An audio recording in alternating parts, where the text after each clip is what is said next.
The rain hammered against the windows of our small apartment in Seattle, mirroring the storm raging inside me. Oswin, a 43-year-old software developer, had always considered myself a logical man, a man of algorithms and solutions. But nothing in my carefully constructed world could have prepared me for the chaos that was about to erupt. It started subtly, with Lilia, my wife of 15 years, working late more often. Lilia was a dedicated architect, and I initially attributed her long hours to a demanding project at her firm, Wainwright Designs. We had met in college, two dreamers sketching futures on napkins and built a life together brick by brick. Or so I thought. Then came the hushed phone calls, always taken in another room, her voice dropping to a conspiratorial whisper. I'd ask her who it was and she'd brush it off with a vague, "Just work, honey." But her eyes wouldn't meet mine.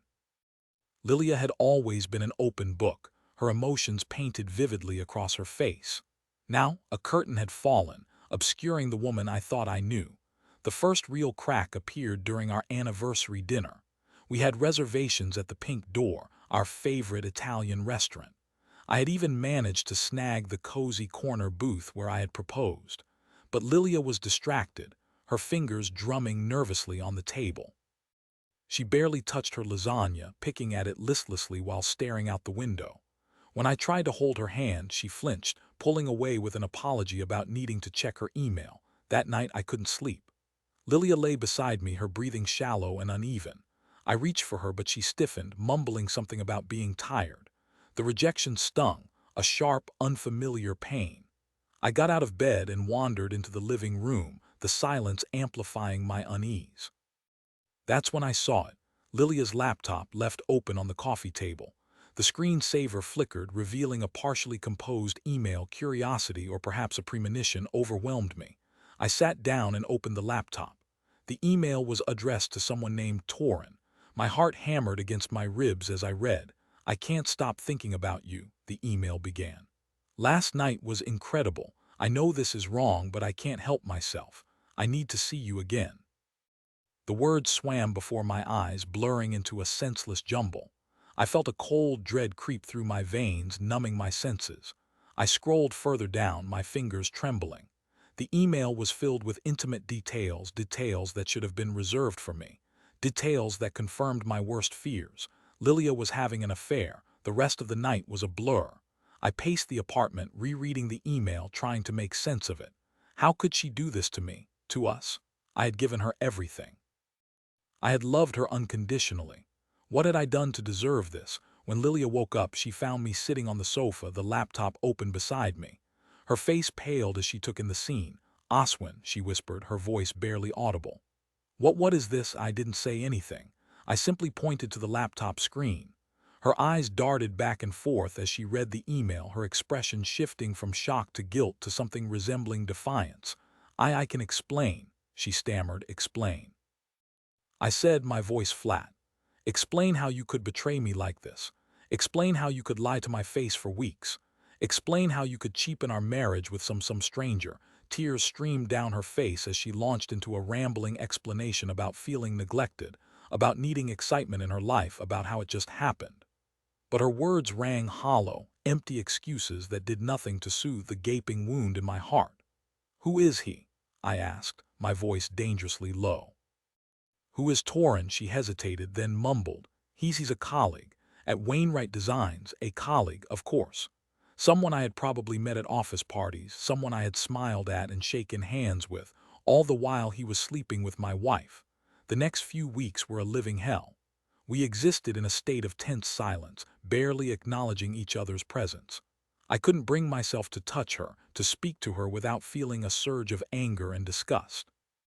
I moved into the spare bedroom, the physical distance mirroring the emotional chasm that had opened between us.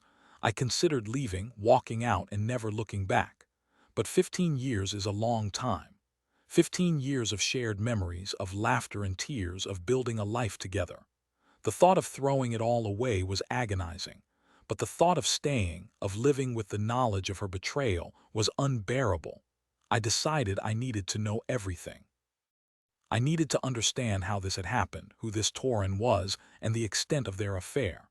I hired a private investigator, a discreet woman named Gleda, to dig into Lilia's life. Gleda was efficient and thorough. Within a week, she had compiled a detailed report, complete with photographs and documented meetings. The report confirmed my worst suspicions. Lilia and Torin had been seeing each other for months, meeting for lunches, dinners, and weekend getaways. The photographs were explicit, showing them kissing, holding hands, and entering a hotel together. But the report also revealed something else, something that made my blood run cold. Torin wasn't just a colleague. He was Torin Lancaster, a senior partner at Wainwright Designs, and he had a reputation for preying on younger female employees. Apparently, Lilia wasn't his first conquest. He had a string of affairs behind him, leaving a trail of broken hearts and shattered careers in his wake. He was a predator, and Lilia had been his prey. Armed with this information, I confronted Lilia again. This time there were no tears, no excuses, just a cold, hard truth. "I know about Torin," I said, my voice trembling with rage. "I know about his reputation. I know about all the other women." Lilia's face crumpled. "I didn't know," she whispered. "He told me he was single." I didn't believe her, not for a second. She was an intelligent woman, an architect with a keen eye for detail. "She couldn't have been that naive." "You're lying," I said.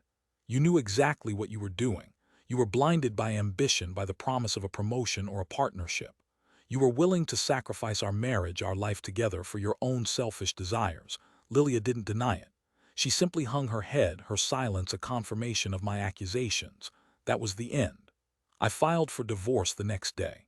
The process was messy and painful, but I was determined to get through it with my dignity intact. But I wasn't content with simply ending the marriage.